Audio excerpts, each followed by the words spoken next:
Let's suppose I become interested in doing some very basic analytics on this data.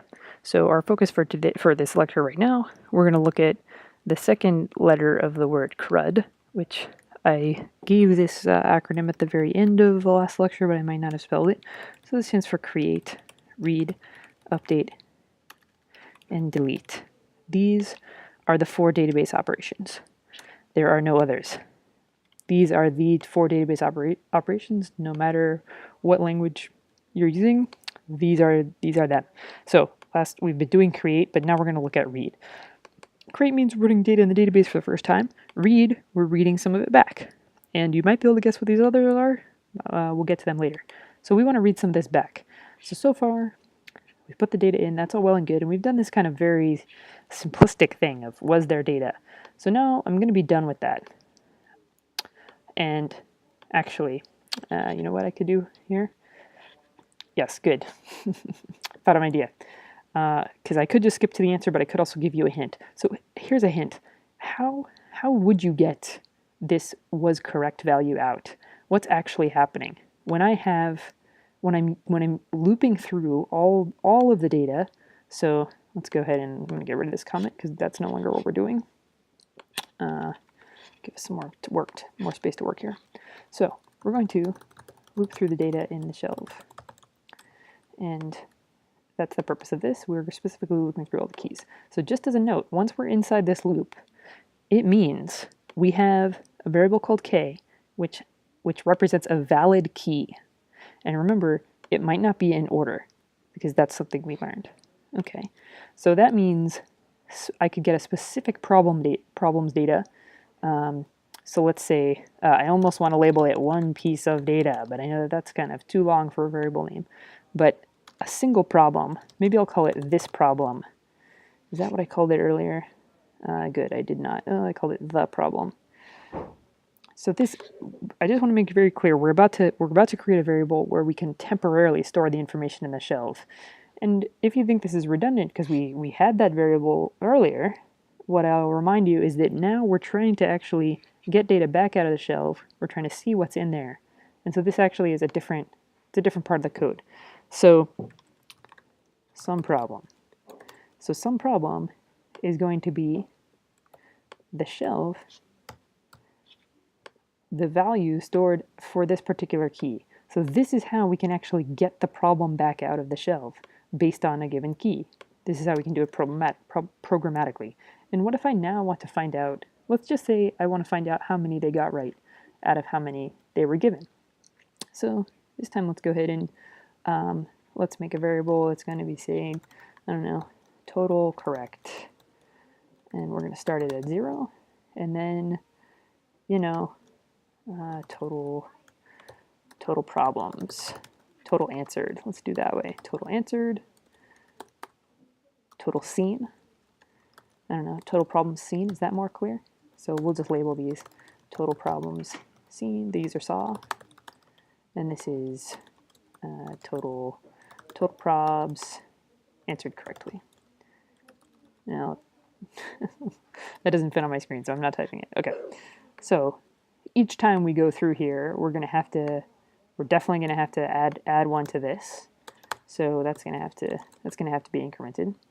Then we're gonna go ahead and we're gonna check out this problem, and if that particular problem was correct, I think you can kind of guess what I'm gonna do here.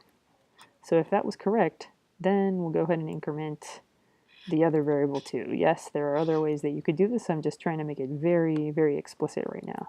I'm not trying to do any clever shorthand coding, just trying to make it explicit. Okay, so let's make this more readable. So what happened here? So this means a problem was seen. So now we're going to go get that whatever that problem was, we're going to put it in this variable. If it was correct, we will store something in the number correct. And I'm kind of done with this debugging statement, so let's get rid of that. Once this loop runs, we'll say data processed, meaning we're done. And let's say out of this many problems, this many were right. Or we could say, good. Is that good enough? And we could put this stuff in. So probs seen. All right, let's do it that way. Okay. Oh, good. So out of how many we're seeing, I'm going to just zoom out for a second here. So they saw this many, and they get that many correct.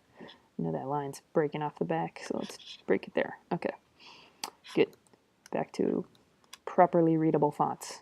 So out of this many problems that they saw, they got this many correct. And let's try to actually test this code. It's going to ask me to answer a round of problems again. Fortunately, I'm heartbreakingly good at math, so I don't mind doing that. When I run this, I want to remind you that there actually is some data in the shelve already, right? Because I've run this program once or twice now. So there should be a bunch of data in there that's just wrong. So this time let's try to get a few of these right. I don't know the answers, but let's try to get them right. Okay, and should give me, okay. Interesting. Maybe there was no data in the shelve. It said that there were 5 seen and 5 correct for that one. Excellent. Okay. Oh, was there no data because we did the keys wrong? Now I'll just have to go. I'll have to go look at the shelf. I just made an interesting error by accident. Let's see if this is right here for kmath.keys. Actually, I'm not going to debug this in real time. I'm just going to ask you to explain. So we did a lot just then, but our goal really this is a summary of the code we just wrote. Or by summary, I mean this is the exact code we wrote. We looped through everything inside this shelve.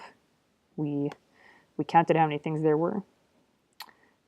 We got each problem and we figured out if it was right and we added. So you could do other analytics. Like right in here, this would be a great place. Do other analytics. You could do anything else if you were storing other data. You could go ahead and look at it since inside this for loop, in this body of this for loop, you have access to a specific problem. So what we did is we looked at all the problems and we made these two variables so that we could just see how many were right. It is true that we could have done that as we went along here. Yeah, we could have done it in this original loop. Why didn't we do it there? Well, the answer is that we're trying to imagine what life is going to be like when we have a big database of lots of problems from lots of users, perhaps from lots of sessions. So it would be impractical to keep track of and process all this data up here, because what if we're looking for insights related to lots of users? What if we want to know what the problems are that people tend to get wrong the most? Like, is it the 7s? Are the 7s hard for people? Is it the 6s? The 6s are kind of tricky. Like, what about the multiplication tables are hard for the most people? That's to answer that kind of question, to get that kind of insight, which, by the way, is part of asking and answering questions like that is the field of data science, which is a very, very large field, a field that's growing that many of you are very likely to be involved in. But that's why we have to do it down here in a separate loop. All right, good. I think we've done enough for right now. We'll answer more questions in the next round. The summary of that, this video was about read. So create, read, update, delete. Thanks for watching.